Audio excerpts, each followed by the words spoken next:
And I'm glad to see you again. Yeah, I want to ask you that I think that Hollywood and spirituality are two different words. And how can you combine Buddhism and movie career? Is it okay for you, or it's some difference, some difficult for you? I mean, it's certainly a struggle for most people to... I'll give you an example. If you have a great yogi or a great meditation master who is in a cave and he's meditating in the cave, and in the cave he realizes a kind of enlightenment, a really great realization.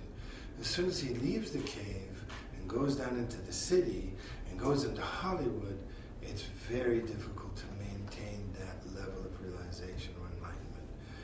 And it's like that in Hollywood. Hollywood is a place that generally attracts people who need to be adored, they need attention, and especially, you know, Hollywood is a place of great illusion and delusion. And so people who have that kind of superficial need to be adored and are completely consumed in illusion are normally the people who are right at home in Hollywood. I see. And how do you think, what's the future of Buddhism in the West? I think that Buddhism has traveled all over the world. And in fact, there are many Westerners in Europe and America who have embraced Buddhism and have been lucky enough to sit at the feet of great masters. And one of the things that has helped the Western people receive great teachings is because when China kind of, you know, came into Tibet and many of the great Tibetan Buddhist masters had to flee. In fact, they almost all had to flee. Those people came into India, Nepal, and from there they came to America. So all of a sudden America, who had been very devoid of spirituality in terms of Buddhism, all of a sudden they turn around and they have many great authentic Buddhist masters. And naturally those masters spent their time teaching, and naturally there's many people all over the world who have a deep desire to find great spiritual masters and learn from them. So in that sense, I think that tragedy and suffering that happened in Tibet, you know, from the 50s on, sort of trickulated down into America and set up a situation where people who were really searching for great spiritual meaning were able to find great masters. Lord Buddha once said, there would be no Buddha without the Guru. That means that anyone who really wants to develop spirituality, they need a teacher, you know. And that was something that a lot of Americans traditionally didn't understand. They thought they could read a book and become a master, but it's not like that. I agree with you. Okay, and did you have any biggest professional disappointment in your movie life? It was or it wasn't? You know, being a human being, I have many flaws. Mm-hmm. And one of the flaws that I have is I have, you know, hopes and dreams. And as any human being, I have to live life. And in life, there are always great disappointments. And the reason why there are great disappointments is because we allow ourselves to become attached to the outcome of things that we have no control over. So, as a Buddhist, you know, I've tried to grow up and learn to accept the ebb and flow of life. Naturally, as a human being, I've made many mistakes in Hollywood, and one of the biggest mistakes I made, which is not to say that I wouldn't have done it that way if I had the chances again, was tell the truth. For example, can you tell me what exactly is? Well, for example, if I have a producer and I see that the producer is stealing money from the budget, or I see that he is really abusing the essence of what we're trying to do in the movie by abusing people or destroying the story for his own ego. I am one of those people who had no fear, and I wasn't shy. I would go to the producer and say, you're hiring your girlfriend instead of the people who can really act, who deserve the part, just because you have the power, or you're stealing money and it's destroying the quality of the movie because we don't have the money to make the movie now. I'm the one who would always tell people to their face. It's not only a movie, yes, I think it's all around our life. Right.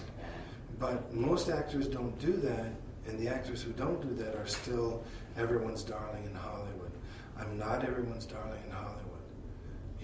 Some people really love me and respect me for telling the truth, and some people really fear me and hate me for telling the truth. I never am really trying to say bad things about people. I'm just trying to tell the truth. What qualities needed for an actor to be in a movie star? I think probably the most important quality is charisma. It's exactly, yes. I think they have to have charisma and talent. Otherwise, they become sort of a political star. And they are the people who, for example, may not have charisma, they may not have talent, but they may be sleeping with the producer, or sleeping with the director, or they are brilliant at manipulating people. And it's the same in music. There are huge, famous musical stars that have no talent, none, but they're astronomically famous as a musical star.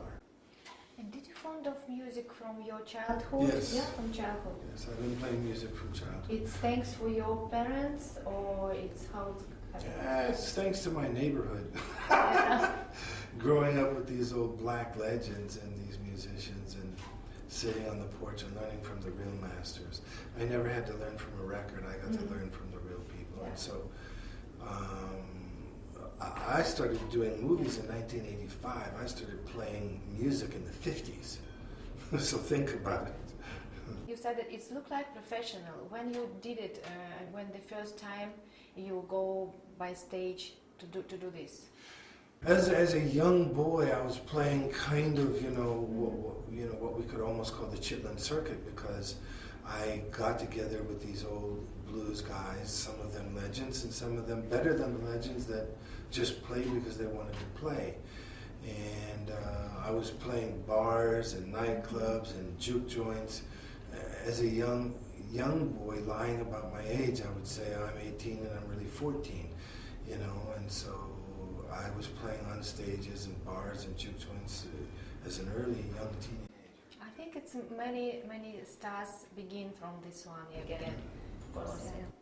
And I think many Russian men wants to know how you keep your physical shape. I mean, I'm not really in great shape right now because I'm so busy traveling all around the world. You doesn't make it every day some exercise. I'm trying to exercise it, and also in America, I'm a police officer on a high-speed team where we're fighting, the narco, terrorists on the border, and so I'm wearing a heavy plate kit with a machine gun and ammo and handcuffs and radio, and so all that heavy stuff and running around and doing all this. I mean, I do stay in pretty good shape just from that, and then, I also am teaching, world champion martial artists all the time, so I'm staying active. Yeah. But you today you do something or no? Yes. And how long time how long time you made this exercise every day? Well, even if it's 30 minutes, it's better than nothing. Yeah, good. Yeah. Okay, and you made a decision to support Russian innovation project 2045. Can you explain some words and why you decided to do this? Very simply, I wanted to do that because I felt this was an opportunity to get together with a group of people who were employing the best in the world of spirituality, great scientists, great medicine, great doctors, and bringing all of that pool of wisdom and technology together to come up with a foundation of things that would ease the suffering of people who are dying or have been severely impaired through injury or disease. And I know that your grandfather is from Russian. Right. And do you feel some connection with Russian culture? And listen, I love this country. I love Russia. I love the culture. I love the people, and I'm proud to be Russian. And Russia is, really one of my favorite places in the world. I hope to see you a lot of time. Well, Yeah. I promise you, I would love to even live here part-time. You like this city? Yes, it's very charming city. Because it's my favorite. I've been there. Yeah, I could almost say it's one of my favorite. Yeah, it's very charming, very cultural, beautiful people, beautiful architecture. Yes, and I want to say you thank you very much for that you take part of our charity, because it's very important, and I hope that nowadays it will be more, it will be different. Now I think it starts to be more, pay more attention for this. I hope so. I mean, really, people like you, thanks to people like you, you need people like you who can reach out to the government and say, we need to pay more attention to the children who are suffering or are dying, to the old people who are suffering and dying. And one of the things that we need to do is not only raise awareness, but raise more funds to do more research, more medical, more medicine, and have more technology and attributes available to be able to help the children. Thank you very much. Thank you.